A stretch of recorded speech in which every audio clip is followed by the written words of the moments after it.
My clients typically fall into one of two camps. The first are those who have no overarching marketing plan and they're just trying to do everything and be everywhere. The second camp are those who have a plan, but they're easily distracted by new ideas or, the better, the improved, the ultimate way to create different things and to get better leads. They get so distracted by headlines and posts like that they don't actually stick to their plan and accomplish anything. World War II General George Patton said, "A good plan today is better than a perfect plan tomorrow." And that's what we're going to be talking about today, how to create a simple and doable plan that also delivers the results that you need. Let's go. Welcome to the Higher Purpose Marketing Strategy Podcast. If you're frustrated by marketing and want to stand out from your competition, this is the show for you. Every week, we're discussing how to build a plan that attracts your best customers and aligns with your values. I'm your host, Ashley Conway, follower of Jesus, CEO of Be Weird Marketing, marketing coach, and copywriter. I promise to defeat the ick, yuck, and struggle bus feelings you may have about marketing with a few good stories and proven advice. So let's have fun and get to work.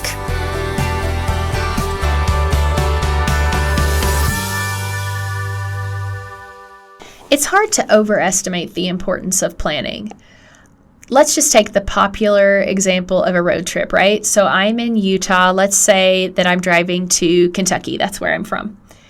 So there are people who would just pack up some stuff, throw it in the car, and take off. And they'll just drive till they're tired of driving, and they'll stay all night somewhere, and then they'll get up the next morning and do it again. Talking to you, Dad. And then there are people who are like, okay, this drive is going to take me 24 hours. I want to do 6 hours a day. 6 hours will get me from Utah to somewhere in Colorado. I know exactly what town I'm going to stay the night, what hotel I'm going to stay at, if we want to do anything quick in this town in Colorado before we get up the next day and do another 6 hours until we get to Kentucky. This is totally me, as you can tell. Like, I'm already planning this trip in my head, right? So we are both going to, if we were my dad and I were both taking the trip from Utah, let's say, we're both eventually going to get to Kentucky, but my experience is going to be very different than his experience. And when you're running a business, you want the buttoned up version. It wastes too much time, too many resources, too much money to just kind of take the let's wing it and figure it out along the way approach when it comes to something important. If it's what kind of office supplies do we want? Feel free to wing it. But we're talking about marketing on this podcast. So while we want it to be fun, we also want to have a plan because we take those things, time and resources and money, very seriously, and we want to use them wisely. So we want a plan. So the question is, how do we have a strategic, comprehensive, effective marketing plan that is also simple enough that it's not frustrating and we don't feel like we're a slave to a plan, that the plan is serving us? And I think it starts with a shift in perspective. I don't even call it a marketing plan. What we call it is a roadmap. And it's just about shifting the viewpoint from this is our company's plan to this is our customer's journey. So marketing is not necessarily about numbers and profits. I'm not saying that's not important. It is. But it's really about relationships. And that's what takes that ick yuck factor away. Marketing is about building relationships with your customers. So let's look at their whole experience of working with you. And I kind of visualize that. I'm sorry, you can't see a visual, but you can imagine it with me because you're super smart and have a great imagination. So let's say that this is a road going through a neighborhood. And there are 2 houses on one side of the street and 3 houses on the other, and they're kind of staggered. And your customer is walking down this road. And this road is their experience with your business. So they come to the first house, and it's called awareness. And that is how your customer finds out about you. They hear about you. Somebody tells them your business name. They see a post from you on social media. It's like the first time that they know that you exist. And this happens through a lot of different ways. It can be PR, that you're featured in the media somewhere. It could be, a lot of times it's word of mouth. It could be direct mail, print or online ads, email, social media, SEO. Maybe you have a podcast, or you've done some interviews on other people's podcast. It's through networking or affiliate relationships that you have. So those are all ways that somebody can hear about you for the very first time. That's what starts the journey, just hearing about you. Then what you want to do is take them from knowing you exist into building an actual relationship with them, which means building that know, like, and trust factor. That is the second house. It's called consideration. So how do we take somebody who's just heard of you and turn them into, let's say they're fans? So you can do that through social media. You help them get to know you and to trust you, and they like you. They find you entertaining. They think your work is great. You can do that through social. You can do it through email. Once you get them on your email list, you can send out regular emails to kind of continue building that relationship. You can do it through a blog, your podcast. You can do it through testimonials, things like that, case studies. You can do it through webinars. That the big thing in step 2, that consideration house, is about just giving value. Like whatever it is that they're wanting, if they're wanting information, if they're wanting questions answered, if they're wanting to be entertained, educated, whatever it may be, it's just providing them lots of value and showing that you are a servant. You're there to help them to make their problems better, to make their life easier, that you have a solution that will better their life. That's all in step number 2. Then 3 is the purchase house. So we get to the purchase house, and there's a lot of factors here, although at first glance you may not think so, because you might think, a purchase is a purchase, right? They give me money, I give them what they want. Well, there's a little more to it. There's e-commerce. If someone can purchase through your website, let's say, there is your website, in fact, like your sales page leading up to that person making the purchase is part of that process. There's your store. If you have either an in-person or an online store, what does that setup look like? Do you have an app? That's part of the purchase process. A salesperson, if you're a brick and mortar, or you do something where you have a sales consultation, even if it's online, and your sales collateral. Do you have any leave behinds? If it's in person, you may leave behind a brochure or something like that. If it's online, you may follow up a sales call with some kind of a material. That's all part of the purchase house. And then the last 2 are something a lot of companies focus on once they have their, the first 3 houses kind of really rolling. The 4th is retention, and that's all about, what does your post-sale experience look like? After the person actually buys the thing, like, do they know, this is what I get, this is when I get it, this is what the process looks like? And also, like, how are you appreciating them now as a customer? Do you have a Facebook group for your customers? Do you send them, what does the email sequence look like once they become a customer? Are there additional services that you tell them about? And then step 5 is loyalty. And this is where we want your customers to become raving fans, like ambassadors. They can't help but share with other people about what you do, how great you are, how much you help them. And that's through things like a referral program. You're rewarding them for telling other people. You can have special emails that go out to them, social media things. You're asking for their reviews. So you can add those, like we said, to your website and things like that will help people as they, build a relationship with you. And then the last thing I throw into that loyalty house is grooming future clients, like clients who are customers that may not be ready to buy from you today, but maybe they will in the next 2 to 5 years. So you want them to know about you. You want them to provide, or you want to provide them some kind of value so that when they're ready to purchase, they know about you. And that's something that your fans, your raving fans, can help you with. So those are the 5 houses on the road.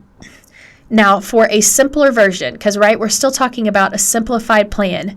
most of my clients that I have worked with need the most focus on those first 3 steps. So the awareness, getting people to know you exist, the consideration, like building a relationship with them and proving your expertise, and then the purchase.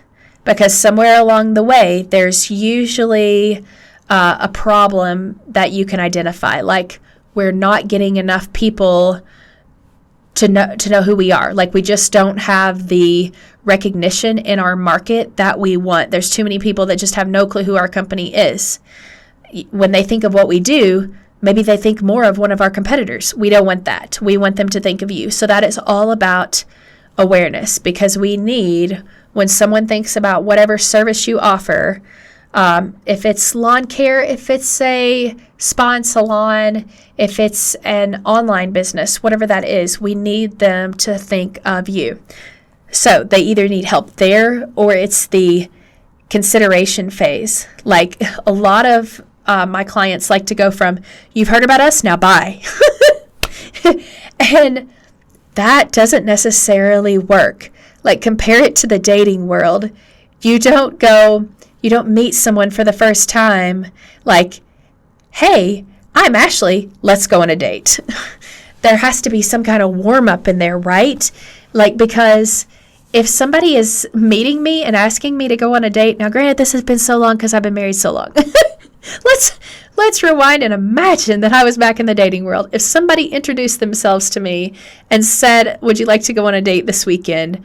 I would be thinking, I don't know if you're a raving lunatic. So we're going to need some time for me to screen you in a group to see, are you the next serial killer? I don't know. And I want to know before I agree to spend any time with you solo, because we know what a disaster that could end up like. So that's where consideration comes in. It is that getting to know you phase. This is where you can share things like your heart behind your company and how, why did you pick these people to serve, and who are other people just like them that you've served. And there's so much you can do here, so much goodness, so much a servanthood that you can do in this consideration step that will really help people. This is one of the most exciting parts. You can still help people before they purchase from you. And it's such a critical step that so many businesses skip because they want to get to the purchase. But so often your potential customer is just not ready. And a lot of the things that will help get them ready is if you give them like a lead magnet, a freebie, something that will solve some small problems in their life. That will help move it along too. Then, once they feel like they know you, and you're not a complete and utter stranger, and it's not such a risk, then you can start moving them to a purchase. And usually it needs to start with a low-cost purchase, because most people are going to find it a risk to have spent $0 with you, and then you need $10,000 from them. So give them something small in the middle to get their feet wet, to let them become a purchaser, to become one of your customers, see how good that experience is, and then they're going to be warmer about wanting to invest more with you. So those are the 3 that most of my clients need the most: their awareness, their consideration, or their purchase. All of these are critically important. There's no one that is more important than the other. And the way that you can tell what you need the most is, where are people dropping off? That's where tracking really comes in handy, because you need to know, am I not getting anybody to my website? Then you may have an awareness problem. Or if you see that, you would know if your competitors are just crushing you out there, you have an awareness problem. If you are getting people to your website, but then they abandon ship and they do nothing else, they don't click anything, they don't look at another page, this is all stuff you can find in Google Analytics, then you have a consideration problem. Like, you got their attention, but now you need to hook them somehow into a conversation with you. So then you need to work on some of the consideration phases. If you get people into your email list, you get them to sign up for your freebie, whatever that is.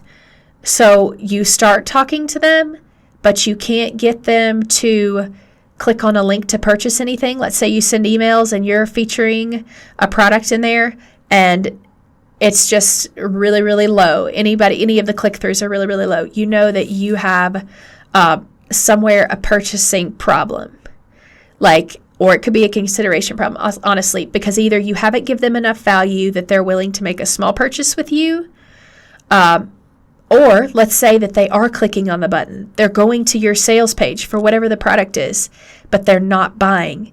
Then you know you definitely have a purchasing problem, and there's probably something that needs to be done with your sales page. Because most people, even if they click on your sales page, may not be immediately ready to buy. Like, they still need you to convince them and to address their objections. Because that's your way of saying, I see you, I understand your challenge, your problem. This is how I'm going to help you solve it. Sales is so much gentler than what we may think it is. Gone are the days of the used car salesman where you just beat people into making a purchase, which I know if you're listening to this podcast, you're not one of those people anyways. But those days are gone. Now we have relationships with businesses, and we're very wise about how we spend our money. Most people are. And we really want to know that we're making a good purchase. And especially if you have a higher ticket item, people really want to know that it is, a wise investment of their dollars. So we have to walk them through those steps. And let's keep in mind, this is one of the most important points. So we talked about this road that the customer goes on, the customer journey, and they go past all of these houses. When you are focusing on your marketing plan, know that the only purpose of each house is to get them to go to the next house. So the purpose of your awareness is not to get them to make a purchase. It's just to get them to go to the next house, which is consideration. And like I said, that's where a lot of it comes in. You can't skip a house. So all of your awareness activities, which for a lot of people is word of mouth, it's networking, and let's say the other things come into like online ads or, SEO or social or whatever it is. The point of anything that you put on those channels is just to get them to consideration. And a lot of times that's get them on your email list. So your word of mouth when you're talking with people, when you go to some kind of a networking event, just to get them on your email list. When you're putting social posts up, just to get them on your email list. SEO, same thing. Podcast, same thing. Everything you do, you've got to get them to your email list. And that's usually with a freebie. So whatever the link is to get people to sign up for your free thing, know that backward and forward. Make sure it has a short link that you can actually give out verbally to somebody. If you need to, just get them on that email list. So the email list is your consideration bucket. Then your goal of your email, your social media, your blog, whatever you're doing, then you get them to make a small purchase. Now, that's not the only thing you do. You don't send out an email 3 times a week that's just buy, buy, buy, buy. So you're still giving them a lot of added information. You're still helping them. You're still providing them with things they want, or they won't even open the email. But make sure that there is a call to action somewhere, even if it's just the PS line, that is, here's something you buy. Here's a low-cost thing that you buy. And give them a chance to become a customer. And that's another thing I see a lot of clients doing. They forget about the sole purpose of these activities is just to get them to the next house. So many businesses try to move it along too fast. So we got to slow down. We're not after one-night stands. I know I'm really killing this analogy of the dating. We're not after one-night stands. We're after marriages. We're after lifelong relationships with our customers for a lot of reasons. We can serve our customers better when we know them well. And it's so much less expensive to continue serving a customer more than once than it is to keep having to get new customers all the time. That is so frustrating. It's so expensive. That will give you a lot of stress and headaches because you're constantly trying to get people in the door. So Hopefully, even without the visual, this gives you a good idea of how does a simple marketing plan work. And I hope that this is it's more understandable, like it's makes more sense to you of it working this way. The idea of this being a relationship makes a lot more sense. It feels so much more authentic and true and servant-hearted than just make a sale, got to get some leads. This idea of being on a road, your customer is going down your road, you're having this relationship with them, you're continually serving them every step of the way. This is never, you never approach marketing out of, this is our business, we've got to make sales, we just got to go, go, go. This really is, instead of coming at it from sales first, let's be servants first. And that's what this model is going to help you do. So now that we've gone through all that, let's talk about homework.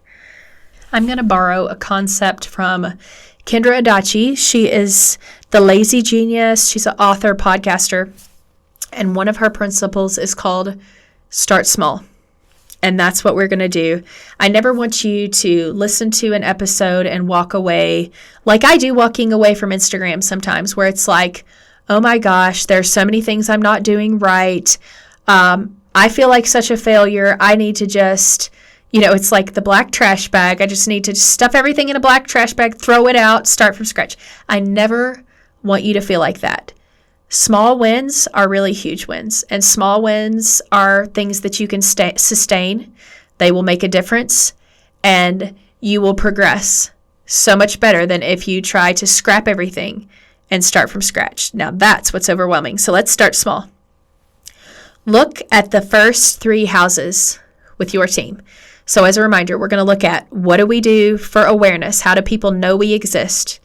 What do we do for consideration? How do we start building a relationship with potential customers? And then let's look at the purchase experience. Then you identify what needs the most attention in the next 30 to 60 days. That could be what you think, and it depends on where you're at in your business. If you're like, we really need leads, maybe you focus on awareness. Maybe you say, we really need to turn the people who do know about us, instead of just being observers, we need to turn them into customers. We want them to engage. Then maybe you work on consideration. Maybe you've noticed, oh my gosh, we're getting people, but they're dropping off. Nobody is actually, pushing buy now. Then you focus on your purchase stage. You can decide what that is for your company. So what area is it? What house needs the most attention in the next 30 to 60 days? And I am confident that you can see progress in 30 to 60 days if you focus on one of those houses, just one. So you focus on that one house and making a difference. 30 to 60 days is not a long time. So it's okay to not put as much effort behind the other houses, just to put more time and energy and resources into the one house. You're going to focus on that, and you're going to track your progress so you know, is it working?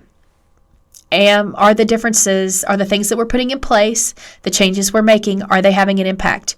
You won't know for certain unless you're tracking your progress. And there are different things in each of those houses that you can track to see, are we having any improvements, any increases? And if you need guidance on how to set that up, please reach out to me. So there is your homework for this week. Now, one of my favorite times, it is our office hours segment of the show, where we take a listener question. So here is our question for the week. We are getting people to our website, but they aren't taking action. What is the problem? And that is coming from Julie. Okay, she's getting people to her website, but they aren't taking action. So that means when I'm assuming it's probably her homepage. It could be another page, but we're going to, just for this example, we're going to talk about it like it's her homepage. People are going to her homepage, but they're not clicking anywhere else. Let me just give you a quick tidbit for the website. The first things that people need to know, let's say within the first, we know attention spans are like nil. So let's say within the first 30 to 45 seconds. They need to know what exactly you do, who you serve, and what they are supposed to do, what action they're supposed to take. Now, when I say what exactly you do, it has to be crystal clear. Like, I know people in my field, marketing, we love to be clever. This is not the time to be clever. There are better places to be clever. Be very specific. If you go to my website, beweirdmarketing.com, one of the first things you see when that page pulls up is marketing, coaching, and copywriting for Christian CEOs. So it is very explicit what I do and who I do it for. Because you don't want people to have to search your homepage to figure out, is this company for me? What do they even do? No. They're, like I said, such a short attention span. They will only give you a couple of minutes best on your homepage to see if you're for them. So I hope that Julie is doing those two things, that when people come there, they know exactly what she does, who she does it for. And the third part is we need to give them one action step to take. Only one. So don't have them go to your homepage and it's like book a call, sign up for, call our office, sign up for a call, sign up for our freebie, follow us on Instagram. Let's try to narrow it down. One is preferably no more than two. I mean, if you want to have further down on your page, sign up for our free thing. That's great. But for most of the references on that first page, and there should be more than one, it's your number one action you want them to take. So if it's book a call our office, these are some common things like a consultation, whatever it is for your business, schedule an appointment. These are all common ones. Have it multiple places throughout the page. Make sure it is phrased the exact same way. Like everyone says, schedule an appointment. Whatever, whatever is applicable to your business. So that they know, okay, this business does this for this type of people, and I'm supposed to book a call. I'm supposed to schedule an appointment. You do not want them to have to think too hard to engage you. So let's say that Julie has all of those things in place. They know what she offers, they know who she offers it for, they know what to do. And they're still just going and, leaving her site quickly. They're not clicking on any other pages. They're not clicking on her buttons, any of that. So I don't know exactly what the problem is. And that's why I'm going to recommend that, Julie, you need to get an audit. It could be a design problem, like whatever the design is of your page is turning people off, or the layout of where you have different things is confusing for somebody. People may feel and this is design related too, maybe they feel like your site doesn't look as professional as some of your competitors. I don't know. It could be a copy problem because they need not only to know those three things, a visitor to your site needs to know they understand what my problems are and they can fix them. They have experience fixing them. Here's some testimonials. Like there are certain things that they want to see on your page. You have to, prove your credibility, your expertise. You have to prove that. So there are so many factors that it could be. And it's hard to know that without putting my eyeballs on it. So that is one thing I would recommend, is to just get an audit. If that's something you're interested in, I do offer that. Just go to higherpurposemarketingstrategy.com and that will tell you where to go from there. But I think you're on the right track, because the only way that you know that people are going to your website but they aren't taking action is if you're tracking how many visitors you have and how many are going to each page. That's the only way you could even ask that question. So you're already doing something right. Definitely keep doing that, because the data, the results will always point you in the right direction. And your problem is very solvable. I am certain that either with these tips, with the data, or with whatever help that I can provide you, we will get you on the right track. That's today's show. And how about a free gift for those of you who have hung in here and stuck with me to the end? Most of my clients say Their number one thing that they think that needs support is awareness. They need to get more attention. And it's so true that it is a noisy environment out there. The internet is just so much. We all know that, right? It's just a noisy environment. That means that you need to be different, or hey, my phrasing is be weird, right? So here's the freebie for you that will help you do just that. I have a free 40-minute training on 10 reasons you aren't standing out from your competition. It is packed with value. You can get that at bit.ly/marketingstandout. Go scoop that up. If you have questions or if there's any way that I can help you, please let me know. Have a great week. Thanks for listening to today's show. For all things podcast, including transcripts, extra resources, and a place to submit questions for the show, visit higherpurposemarketingstrategy.com. I'd also love for you to do me 2 quick favors. 1, leave a review on Apple Podcasts, and 2, share this episode with your colleagues. And that's a wrap. Meet you back here next week.